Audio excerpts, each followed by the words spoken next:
Armor is everything to Russia. When Vladimir Putin first invaded Ukraine, he did so with massive quantities of tanks and armored vehicles, setting the stage for a series of mechanized assaults that almost worked. When Ukraine pushed Russia back, the armor ramped up. The more, the better was Putin's approach, as he thought that a war of attrition would wear out Ukraine's defenses. Putin was wrong. Russia has become the victim of its own attritional tactics. Now Russia is so desperate that it's fielding any armor that it can get its hands on. Putin is deploying rotting Soviet armor because Ukraine obliterated everything else. On October 7th, United 24 media reported that Russia had stepped up its efforts to pull up and restore as many of its aging infantry fighting vehicles, or IFVs, as it can from long-term storage. Right now, the country's focus seems to lie on the 111th Central Tank Reserve Base, which is located in the Kostroma region. That base is being emptied of the last surviving IFVs that it has, and the endeavor isn't going well for Russia. Those IFVs aren't just old. Many of them are rotting shells of the vehicles they used to be. We know that the 111th Central Tank Reserve Base has been reactivated due to satellite images showing that there is heavy activity at the site. Shared by the Jompy X account, those images offer a before and after view of the base that shows how old IFVs are being removed, likely due to Russia planning to repair as many of them as possible. Jompy highlights some of the key takeaways from these initial images in follow-up posts, including several zoomed-in images that show how Russia has cannibalized the hulls of several dozen of the old IFVs at this base to repair the few that seem to be operational and awaiting deployment. It's obvious why this is a problem for Russia. When several IFVs have to be dismantled due to their terrible condition just to get one IFV up and running, equipment stockpiles deplete faster. For every single vehicle that Russia is able to send to Ukraine, it's losing 2 or 3 more that have to shed whatever working parts they have to get that single vehicle working in the first place. Further examination of the satellite images showcases just how bad things have gotten at the 111th Central Tank Reserve Base. Bare T-80 hulls litter the base, most without turrets, and clearly utterly useless beyond perhaps providing a spare part or two when it comes to the war. The base is also home to a wrecked BTR-50. Jompy says that what we see in these images is a sign of Russia's growing desperation. It can't deploy specific pieces of armor anymore. It has to scour its bases for whatever it can get its hands on, no matter how old or rotten that armor might be. United 24 adds that analysts believe that the vehicles in the images are either being restored to send to Ukraine, or in more cases than not, stripped down for spare parts that might be able to keep Russia's depleting stockpiles running. This process of cannibalizing old vehicles to keep others running is far from a new one for Russia. In a February article, The Insider noted that Russia's primary source for heavy equipment and armor remains its Soviet-era stockpiles. New production is nowhere near sufficient to compensate for battlefield losses. T-90M tanks are the only model still produced from scratch, with an estimated 250 units built per year, the outlet says. When it comes to IFVs, the outlet adds, only the BMP-3 is still in mass production. Russia managed to build 463 of these vehicles back in 2023, far fewer than the loss rate of its IFVs in Ukraine. Back in February, Russia was already down to between 41 and 52% of its pre-war reserves at many of its storage sites, the Insider says. We're now approaching the end of 2025, and it seems likely that this figure has fallen so dramatically that Russia is being forced to restore IFVs that it would never have considered using just a year or two ago. We touched on rotting shells a moment ago. This is a problem of Russia's own making. One of the reasons why the IFVs and tanks seen at the 111th Central Tank Reserve Base are in such terrible condition is that Russia has a strange habit of storing most of its stockpiled vehicles outdoors. The IFVs at the base have been left in these conditions for years, perhaps even decades, meaning constant exposure to the elements and Russia's harsh winters have caused major issues. Severe metal corrosion leaves many of Russia's Soviet-era IFVs unusable right from the start. The few frames that somehow managed to avoid this problem may still have to deal with rusted hulls, broken engines, and degraded electronics that make them practically useless without expensive and time-consuming restoration. And even when Russia has gone through all of the restoration work, what is it left with? A Soviet-era IFV that a Ukrainian drone could take out of the equation in seconds. Putin must be kicking himself. A policy of outdoor storage that was likely meant to save Russia some money during peacetime has come back to bite Putin hard. Frankly, the way that Russia stores what could have been useful equipment is shocking. Dargins said as much in a November 2024 article where it shared insight from a Russian military blogger who analyzed many of the issues with Russia's military hardware storage sites. Dargins says that the blogger points out how storing equipment outside is a practice that dates back to the Soviet era, when resources for building even the simplest of shelters were stretched thin. The blogger estimates that an average of 3 dilapidated BMP-1 or BMP-2 vehicles must be combined to produce one functional vehicle after major refurbishments, the outlet reports, confirming a point that we made earlier. A storage facility holding 5,000 IFVs would only end up producing around 1,600 that are actually usable in this scenario. The rest would be torn to pieces in a desperate hunt for any components or parts that could be used on the vehicles that aren't quite as rotted as the rest of them. To compound Russia's equipment woes, it spent years selling off the Soviet-era equipment that was in the best condition to other countries before Putin invaded Ukraine. The lack of foresight is astonishing. Presumably, Putin has known that he wanted to launch a full-scale invasion of Ukraine ever since he began his initial campaign of aggression in 2014. Still, Russia sold, leaving itself with the oldest and lowest quality Soviet stock it had because it was chasing what little profit there was to be made. Perhaps it wasn't a lack of foresight, it was more likely arrogance.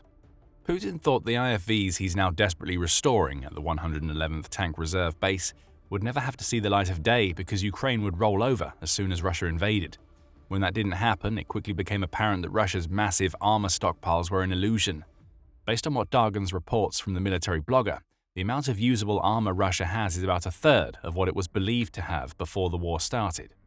Don't for a second believe that these rotting and cannibalization problems are restricted to the 111th Central Tank Reserve Base either. Other Russian facilities have the same problems. In July, a group of Ukrainian partisans named Artesh, operating in Crimea, scouted the territory of a military medical unit based in Sevastopol. It seems that it's not just tanks and IFVs that Russia is happy to allow to rot away due to exposure to the elements. As of now, the unit is in decline, the territory is neglected, and the equipment is rotting under the sun. Security measures have completely failed. A daily guard unit is present on site, but they mostly sleep or start drinking closer to the evening, Artesh reported after its scouts returned from the site. Almost a year earlier, in September 2024, Defense Express published an interesting article in which it reported on the results of a small examination of 61 of Russia's T-80 main battle tanks. Like the tanks and IFVs at the 111th Central Tank Reserve Base, these tanks have been left in long-term storage. To Russia, that means dumped outside with not even the most basic of coverings to protect them. Of the 61 tanks examined, 44 had technical failures that likely made them unusable in Ukraine. 21 of these failures were related to the tank's armaments, with the rest being issues related to electrical, radio, transmissions, or engine equipment. Again, we're seeing that 1 in 3 number coming up. Of the 61 tanks, about 2/3 weren't usable, and the other third likely required maintenance via the cannibalization of the tanks that weren't working. Time and again, we see the same issue. Russia burns through what it sends to Ukraine. In desperation, it then pulls from stockpiles that are already rotting or, at the very best, in states of disrepair. And if the Crimea situation is anything to go by, Russia's troops don't even maintain the equipment they receive once it's sent to them. It's no wonder that Putin is so desperate. The rot runs deeper than he could ever have imagined. Let's hone back in on the 111th Central Tank Reserve Base for a moment. United 24 media says that this base is one of the key Russian storage facilities in the country's central military district. In other words, it's not some long-neglected base that Russia has just remembered that it has. That would at least offer a reason for the poor condition of its tanks and IFVs, if not an excuse. This is a base that holds a massive share of Russia's reserve armor. Logically, you'd think that would also mean that it's a base where Russia invests heavily into maintenance and proper storage. Apparently not. Back in 2022, United 24 says the 111th Central Tank Reserve was home to 307 serviceable tanks, with 61 of those tanks being kept under dry air storage conditions. So at least Russia was taking care of some of its tanks in the same year that it invaded Ukraine. Granted, it was only taking care of about 1/5 of them, but that's better than nothing. The facility was also used to store 561 units of armor in reserve, while another 207 units had been marked for disposal. In total, the base had 1,075 tanks and 360 covered parking spaces. That would have been fine if Russia had only had to use the serviceable tanks at the 111th Central Tank Reserve Base.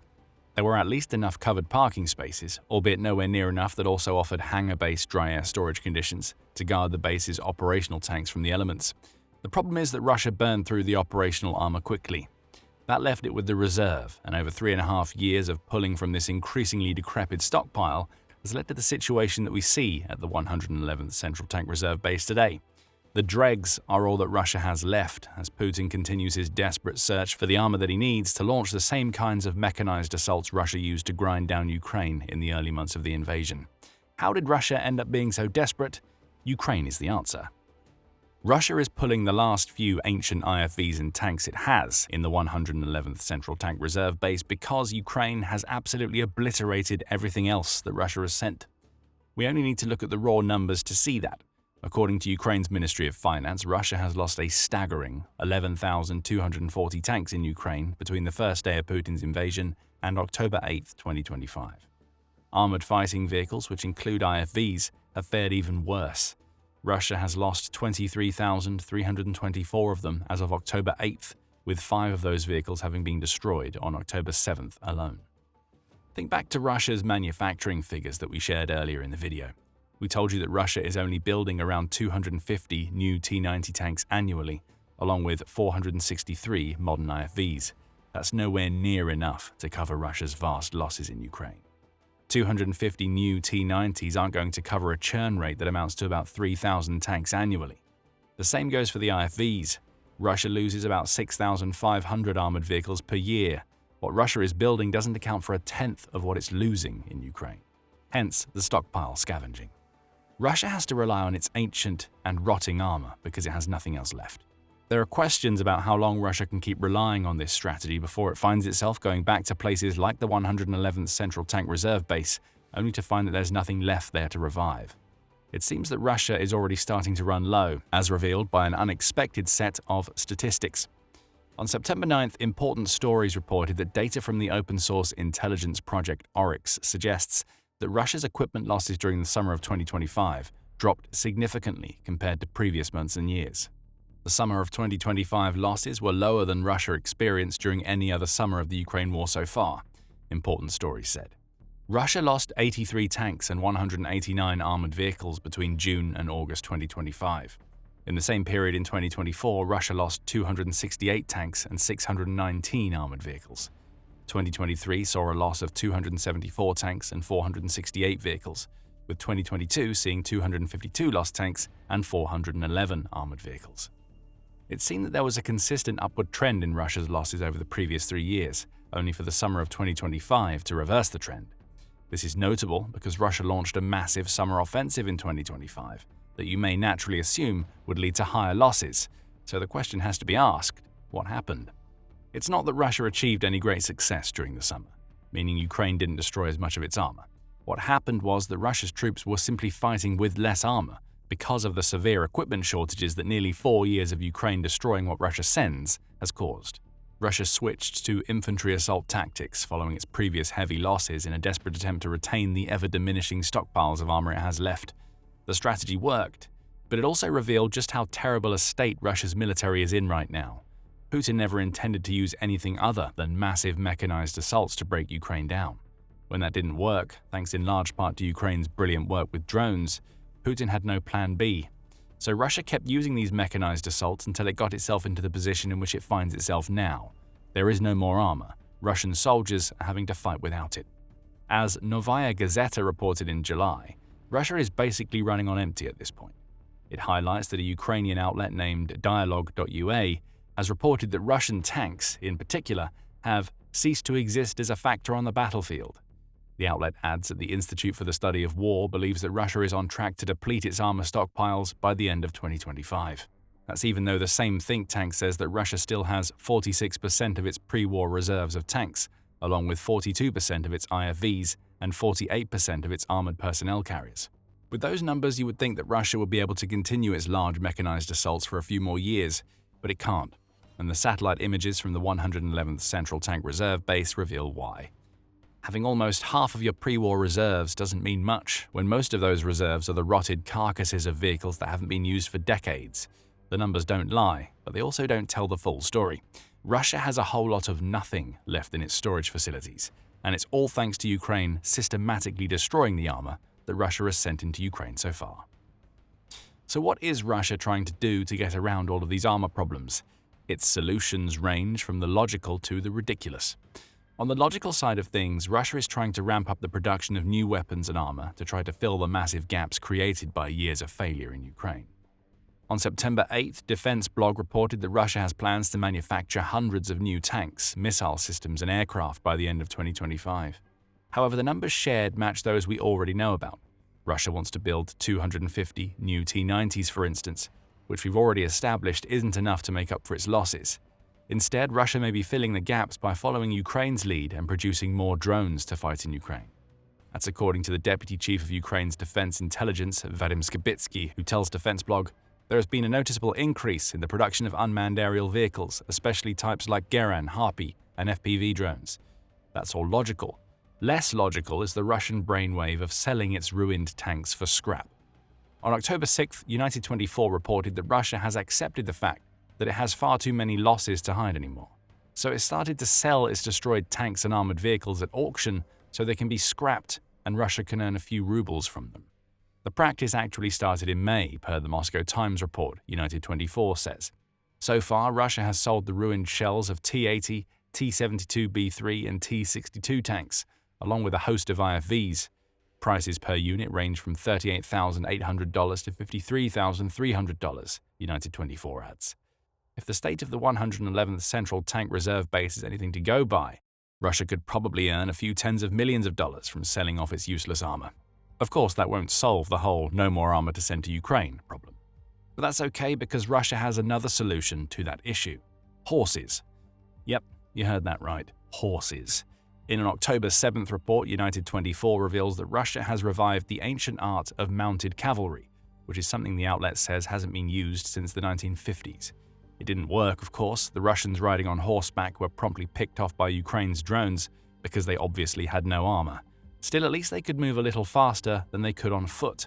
Not fast enough to outrun a drone, of course, but still faster. Desperation informs every decision Putin and, by extension, the entire Russian military is making right now.